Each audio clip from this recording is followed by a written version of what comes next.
All right, so let's start this broadcast with the big story that's in fact come in from Pakistan, where according to reports, it's now being said that petrol pumps in certain cities in the Punjab province are now facing some fuel shortages in Pakistan.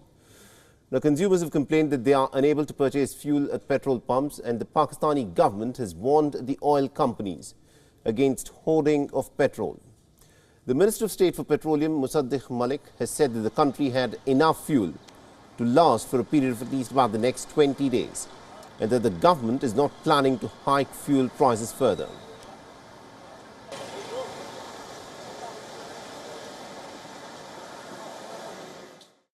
इस वक्त मुल्क में petrol जो है 20 दिन का हमारे मुल्क की रेगुलेटरी रिक्वायरमेंट यानी कानूनी रिक्वायरमेंट ये है कि हमारे मुल्क में किसी भी वक्त 20 दिन का पेट्रोल होना चाहिए और 20 दिन का डीजल होना चाहिए।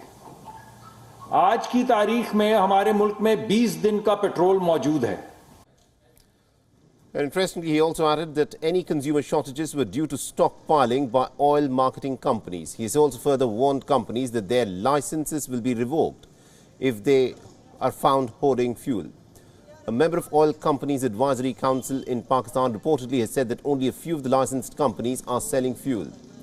He also added that others are not due to financial issues or due to hoarding. He also further added that the Petroleum Ministry is helping process letters of credit to import fuels. But the country's low foreign exchange reserves and also the artificial curbs are proving to be some serious problems. Some consumers in Pakistan's Punjab province also reported that petrol stations were either shut or were limiting the amount of petrol that people could actually purchase. The Pakistan, remember, is reeling under a months-long financial crisis. The cash-strapped nation is currently negotiating a program with the IMF. It's raised fuel prices by at least about 15% prior to last month, shortly before talks with an IMF delegation that visited Islamabad.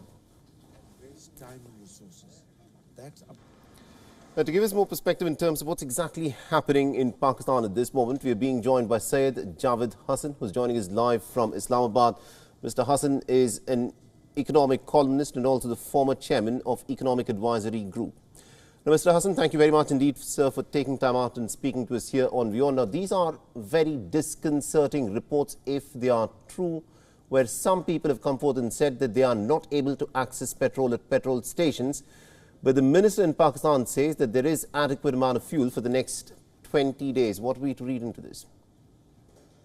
Well, there are places where you can't get petrol, and there is rationing. It's not across the board, but there are a number of petrol pumps, especially in the rural areas, where it's difficult to get petroleum. So it could be for a number of reasons. One of the reasons, yes, is, as the minister says, there is an element of hoarding. It's hoarding both by consumers as well as the companies themselves, or just petrol stations. It may not be the companies that are driving this, but individual petrol pumps which are holding back on their reserves or on their stocks. There is also concern, not only in terms of shortage, but there is also concern that petroleum prices may be hiked up further. They were increased by about 35 rupees just a couple of weeks back, just a few days back. And now there's a fear that they could be hiked up further because of rupee depreciation. So there are a number of factors that are playing into it. But the fact of the matter is that there is both rationing and in some places difficulty to get fuel. All right, very interesting. But does it not create panic amongst people within Pakistan the minute they get to know that there are places where they cannot get fuel?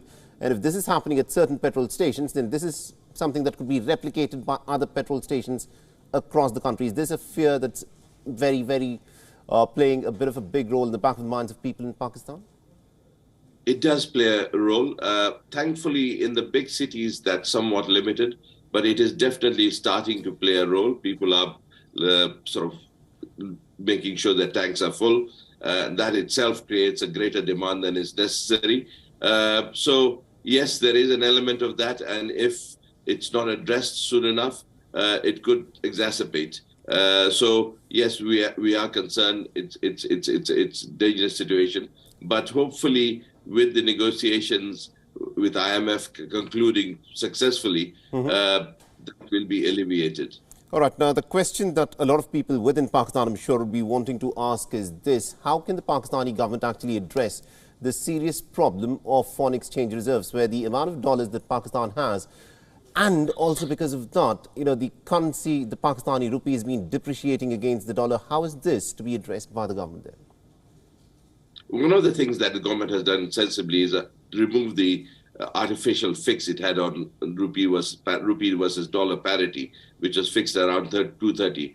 So rupee has depreciated by something like 35 to 40 rupees in the last few weeks, and that must remain. It should be a market-based exchange so that people don't again hold back on dollars. And what is critically important is that this negotiations or discussions with IMF for the 9th review on the EFF program that we are currently in is concluded successfully. Once that happens, there will be quite considerable confidence restored in the market. I would imagine there'll be more dollars coming in. There's also likelihood of cash injections from friendly countries like Qatar, Saudi Arabia, and UAE. That will help alleviate some of the difficulties in foreign exchange. But the problem remains that Pakistan has a very low level of reserves, currently at only about 3 billion. If you can imagine, for a country of 220 million people, where suppressed imports are around 4 billion a month, 3 billion of reserves is hardly 3 weeks of imports. So those reserves need to be built up, and until they're built up, we will have a very tenuous situation. Absolutely, indeed. Thank you very much indeed, Mr. Hassan, for joining us and giving us all those insights there. Thank you very much. WION is now available in your country. Download the app now and get all the news on the move.